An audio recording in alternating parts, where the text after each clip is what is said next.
as I start this video, I want to give the preamble that I don't have an end point in mind that I'm working towards, so this is going to get a little rambly. All right, so point number one. Oh, Smoothhead Sabrok is back. Oh, yes. Point number two, I wanted to talk about actions / dice rolls and what that means in the context of an RPG. We are probably, most of us, familiar with the way that traditional games like Dungeons and Dragons treats roles and actions, in that there is a specific, discrete thing that you are trying to do, usually chosen from a list of options, and there is going to be a roll to determine whether or not you successfully do it. This I consider to be very basic, very primitive kind of game design. And naturally, like, because D&D came out of the era of wargaming and started out, in fact, as basically a mod for a war game, it makes a kind of sense, because most roles in war games are, do you successfully attack? You know? And usually that is like a squad of characters that are all rolling simultaneously for their attacks, and, you know, some certain percentage of them will hit based on whatever your dice mechanic is. That makes sense for the origins of Dungeons and Dragons, and so it kind of makes sense, and it is understandable that D&D had adopted that mechanic into its core resolution mechanics going forward, and for several editions. In fact, we are pretty much still there. D&D has steadfastly refused to iterate on its core mechanic for fear of alienating customers. The march of progress goes ever nowhere. So that's one way to approach it, and as you can tell, it's not something that I particularly appreciate for a number of reasons. One, picking from a list of actions kind of feels stifling to creativity. Yes, there is a list or an item on the list of options that is do something else, do something creative, improv, whatever it may be, and here's the rules for doing that. Nevertheless, for a number of reasons, improving is almost always worse than doing one of the things off of your list. That's just how it has to be. Otherwise, you have invalidated the list and everything is improv. And you don't really want to do that in a big, heavy, crunchy game like D&D and its descendants and derivatives. Okay, so mostly you're just picking from a list, and it feels like most of the time trying to improv or trying to veer off of that list is suboptimal, and therefore creativity is stifled in that way. Now, clearly, like, obviously, I'm not trying to say that you can't be creative in D&D. That's clearly false. But it is limited mostly to just flavor text and isn't really mechanically represented. Okay. The other thing I don't particularly like about it is that there is a % chance on any given roll, since we are rolling to see if we succeed, that we don't succeed.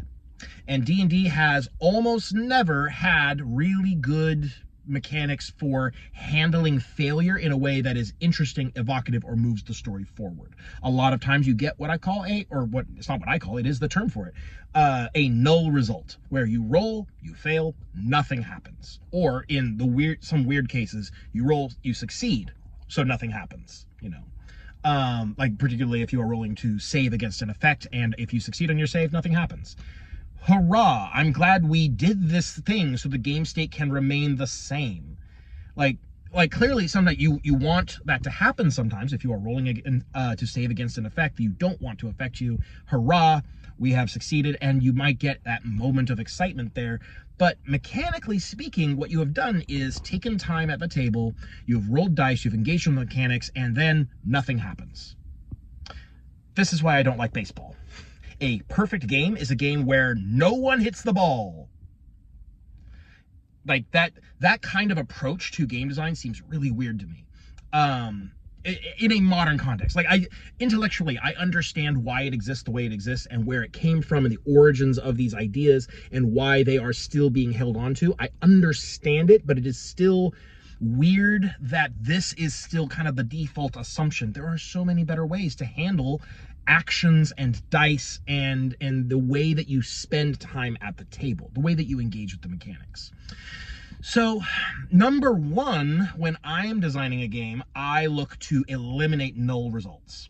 This is a thing that Draw Steel has done. Draw Steel had the books, I think, are shipping now. So I want to say some people have their books now, but I could be wrong on that.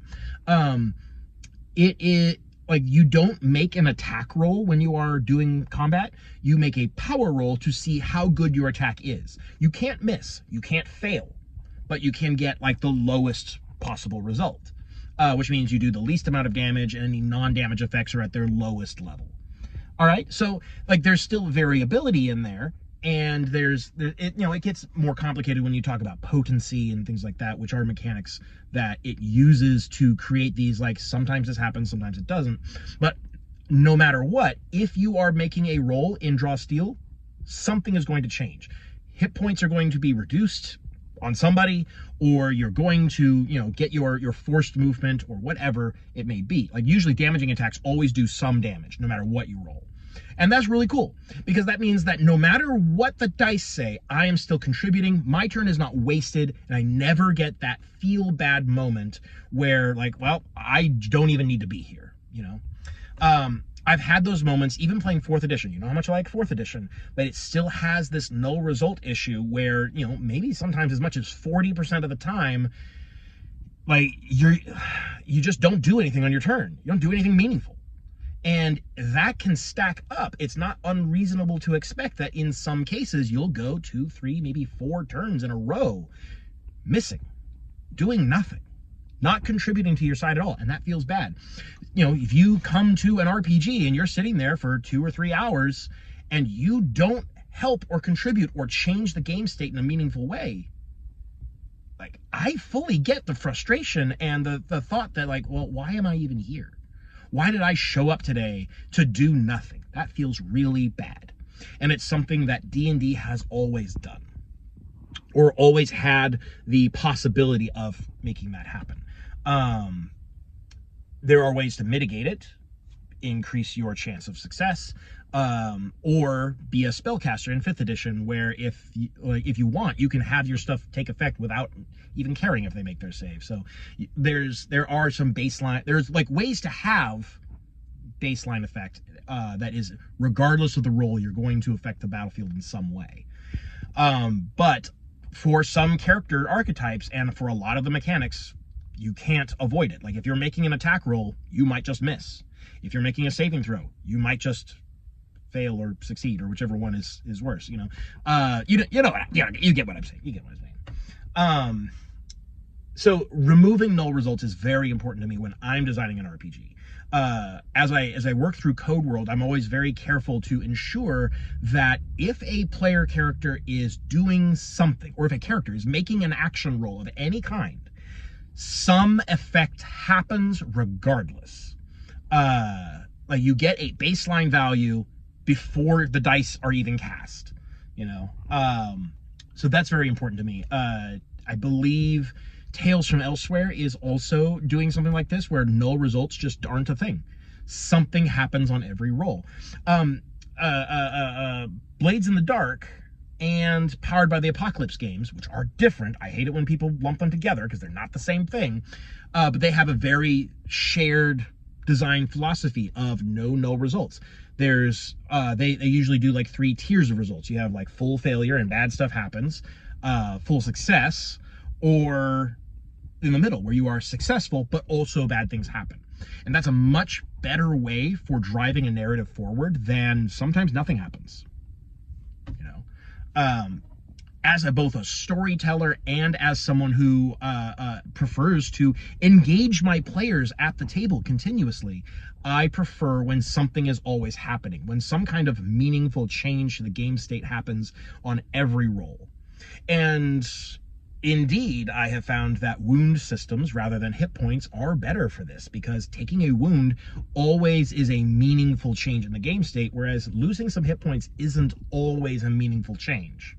Like, certainly, like, it can add up to a meaningful change if you run out of hit points and go down. But sometimes, if I take 20 damage out of my 50 and I don't take any more damage for the fight, that 20 damage didn't matter. It didn't do anything. It did not change my combat effectiveness, didn't change the story. I just absorbed the hit and nothing came of it. And so as I move forward into this no null results philosophy and I'm really exploring it, I'm finding that hit points as a mechanic for character health are not really compatible with this philosophy, because sometimes losing hit points doesn't matter. It is functionally the same as a null result, it's just one number has changed. Changed with that, and has no effect on anything. So I'm finding that wounds really, like a wound mechanic, and to be clear, like the difference between wounds and hit points ultimately is whether or not taking a wound changes stats. It changes the way you interact with the game. It changes what you are capable of doing. It changes something. Like your ability to interface with the world has been altered in some way by taking a wound. Whereas with hit points, it doesn't. Until you run out of hit points, you're fine. Like you're at maximum effectiveness regardless. And that ultimately is like the definitional difference between a hit point system and a wound system. Because if you really want to boil it down, like if you can take 3 different wounds before you go down, you have 3 hit points. But because they are wounds and not hit points, there's a change to the game state. And that really I find is more evocative, more interesting, and easier to engage with as a player and as a GM. And this is something that I'm having to grapple with between being a storyteller and being a gamer. Because while these things are related, they are not the same thing, and they have different priorities and they have different pressures and different directions of movement. How often do you see a character who gets up to a point in their story and they read an obstacle and they just can't get past it? Now, it does happen. It happens in stories. Like in games, I would say that's not a great place to be, where like you come up against a door, you can't get through the door, so I guess the adventure is over. You try a few different things and it doesn't work, and so we go home because we can't go forward, we have to go back. That is terrible from a gameplay perspective. It can happen from a story perspective, in particular in non-interactive media, where the writer is able to decide whether or not it is interesting for them to be able to get through this obstacle. If they can't get through the door here, they will go back and something will happen to make them learn or grow or change in some way, narratively speaking. So that can happen. I'm reminded of this is a little bit of spoilers for Star Trek Deep Space Nine. There is a moment in one of the last episodes where the characters are storming a fortress and they get up to the front door and they realize we don't have any way to get in. We're stuck outside. We can't get through the front door. Our big, resistance movement is kind of dead in the water.